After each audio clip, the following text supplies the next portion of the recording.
Okay guys, right. Here today we have a tree I've been really excited to do work on for a long time. This is a Korean rose that I picked up from a local garden centre type thing called Trago. If you're in the UK, that'll mean something to you. If not, it doesn't. I've been waiting to do work on this for a long time. This tree has some really beautiful leaves and some really nice colours that come out and they change throughout the year. I got this tree in like the reduced section. It was kind of just left to die. It needed a lot of water and I don't know, it was kind of just forgotten about. I don't know, maybe I paid £3 or £4 for it last year. I'll insert a picture here of when I bought it last year. It has some beautiful leaves on it. And I've kind of just waited until now. It's been neglected, just kind of waiting for the right time. As you can tell by the buds, this thing is just about to pop. So we're going to go ahead and finally get this thing repotted, which I'm very excited about. Look at me going in bareback with my hands. Let's grab a tool. So bear with me, this one's probably not going to be as fast paced as some of the other videos I've been putting out at the moment, purely because I'm doing this video for me really more than anything else. And I've been waiting to do this for a long time. So if you're a real one, you can stick around and kind of watch how I do this.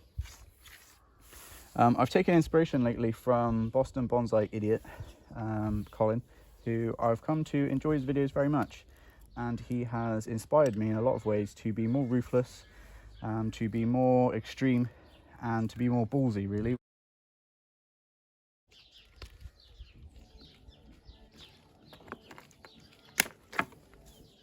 With my decisions as far as trunk chops and branch selection, and you know, I thought I was pretty ballsy before, and then I started watching Colin's videos and I realized not so much. So we're gonna probably end up doing some crazy stuff today. Stay tuned. So starting to uncover a bit more of base there, a bit more of base, good English, nice one, a bit more of the base. So we've already reduced this by, I don't know, at least a third. But we go and keep digging. So much easier to see once you've washed away all that old soil. But I'm looking at this tree and I'm thinking, actually, it's got a very uninteresting root system. Normally, when I get to a tree that's been in a pot this long, that I've bought or collected, there's normally all kinds of crazy weird stuff going on. This one really, there's not really anything interesting happening. It's very plain, very straight, very ordinary. So what I'm going to do is grab the bottom of this sort of taprooty area here, and I'm just going to cut that whole section off.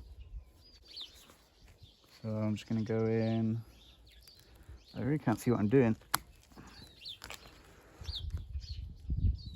You probably can't see with my arm in the way either, that's not great. There.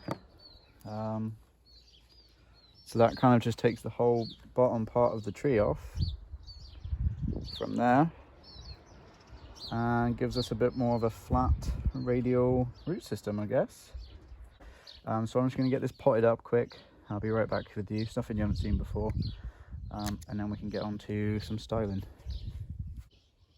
Oops, I forgot to film, but I decided to just get rid of some more of that base because I didn't like it. And I've also picked out this, which is my 3D printed pot that I got made last year by my friend Rick. So that's what we're going to go for. So let's get this potted up. So I just had to drill a few more holes in this. And I'll put guide wire in. But I was just thinking, my friend Rick made this for me with his 3D printer, and I think it cost me about £4 or something. And I put a post about it in one of the bonsai Facebook groups, and I had like literally my inbox was flooded with people asking to buy one, and I was like, I'm not selling these, I was just showing you this is what you can do, you know. But for anyone interested or anyone who wants to know more, I can always pass questions on to Rick. He's quite good with his 3D printer. He's made loads of stuff. But But yeah, I just thought it's something a bit different, something interesting, and it's kind of the right size for this tree. So I'll just finish getting this potted up, and then we'll do some design stuff. Oh, the sun's coming out. That's nice. So it's quite just a large particle size, sort of quite a gritty soil mix. Some of it's recycled, some of it's new. I've given up caring really recently. I've just kind of done what I want to do, used what I've got to hand, and it's working for me. So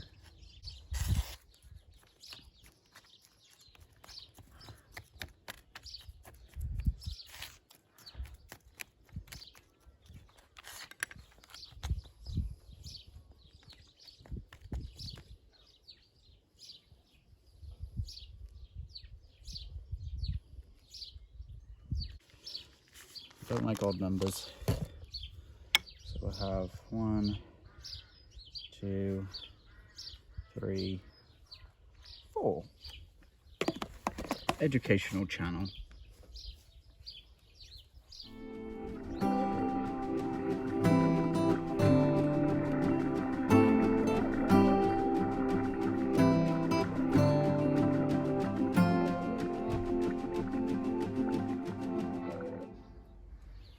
Right, I've worked quite hard to make sure that this angle is set up so that you can see kind of what I'm seeing, to the point where you've got a better view of this tree than I do now, but that's just the way it is. I probably wouldn't say I'm that imaginative of a person by nature. This hobby has helped me to increase that, but I still, especially compared to Jen, my partner, I'm not the imaginative one out of the two of us. I'm creative, I have some skill, but something I've really struggled with is like envisioning what things are going to look like in the future. You know, we've moved house before, and Jen could walk into a room and be like, yeah, that can go there, we can move this to here, we're going to repaint that, and I'm like, I don't know what you're on about. But this is my chance to try and improve those skills with bonsai, firstly, shall I say, by picking a front. I always had this as quite an interesting front,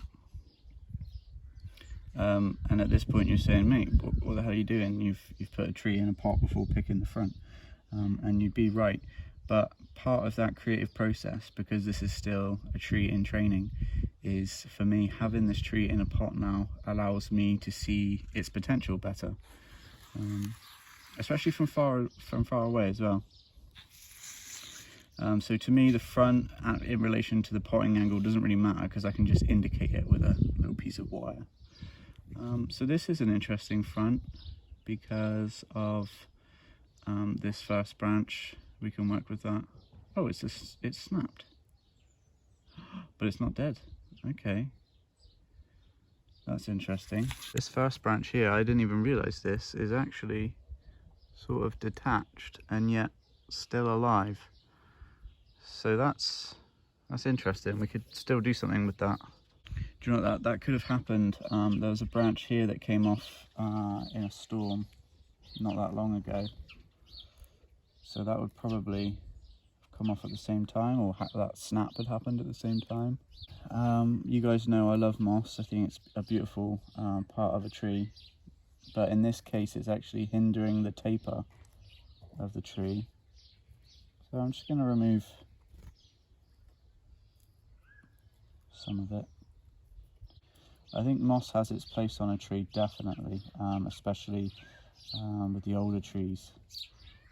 But I think your tree needs to be sort of in the final stages of its design for the moss to really help, which this tree is not. So we'll get rid of a lot of it. Again, some of this moss is actually stopping any back budding from happening now.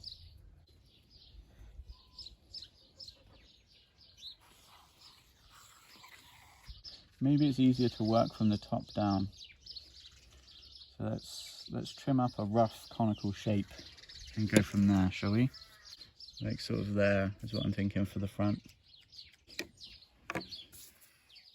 Yay, look at this dog. Look at this squirrel dog. Where you at, though? Where you at? Hello. Okay, so I think we can go with this as the front for now. So a lot of this needs to be taken right back. Take that one back to that bud. I might keep some of these and try and do cuttings. I don't know how well that's going to work. This one coming off, we don't need that. We can get rid of that whole section.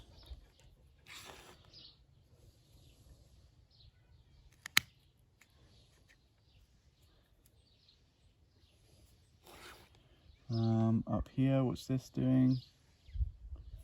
Nothing. It's kind of strange looking.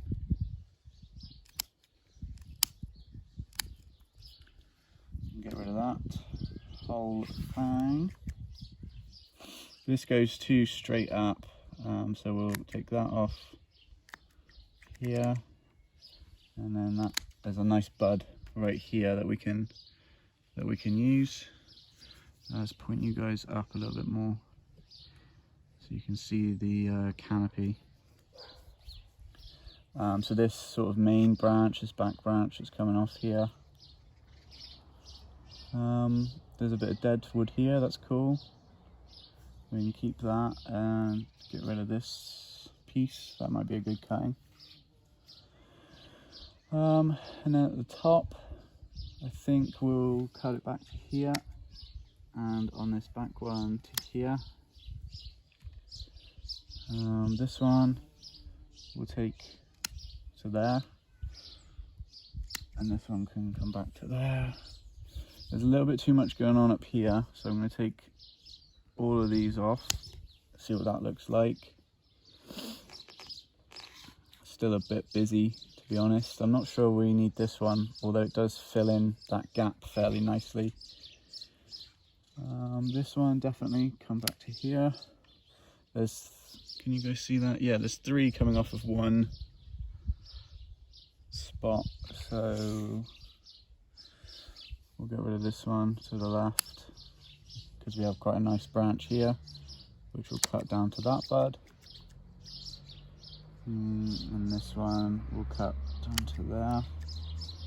So that's just a general kind of tidy up, really. If we spin it around, have a look from the back, we've got this branch. We'll leave that for future development. This back branch actually is a bit much, and we don't like that one either. We'll get rid of that. But other than that, I think everything's pretty good. I don't think I've trimmed this one, so we can trim that.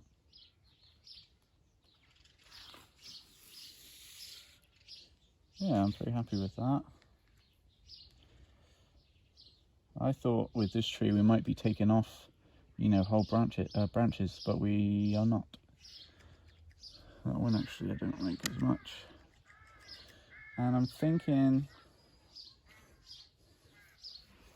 thinking with this back branch here, what would that look like without that part? Should we do it? Let's take it off to this branch. Yeah, no, good call, good call. I like that. Okay.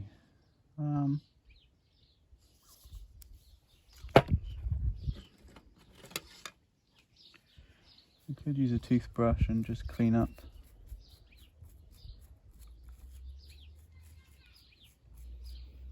some of these areas.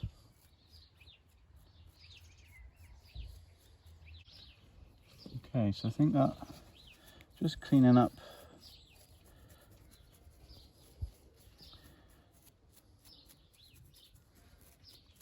I think that helps. So if we go back to the front, the only thing I'm now considering is getting rid of this branch in here, or at least choosing one of these two. That one's a bit thick. but it does fit in with the rest of the tree better. So let's go to the front. See, let's make sure you're looking at the same thing I am. Right, so front here, this back branch kind of adds a bit of depth. It's quite nice. When you look at it from the back, you realize that it's overcrossing here, and that's not a great design in my opinion. But I think for now we'll keep it. We can always come back to it in later years. I'm in no rush with this tree.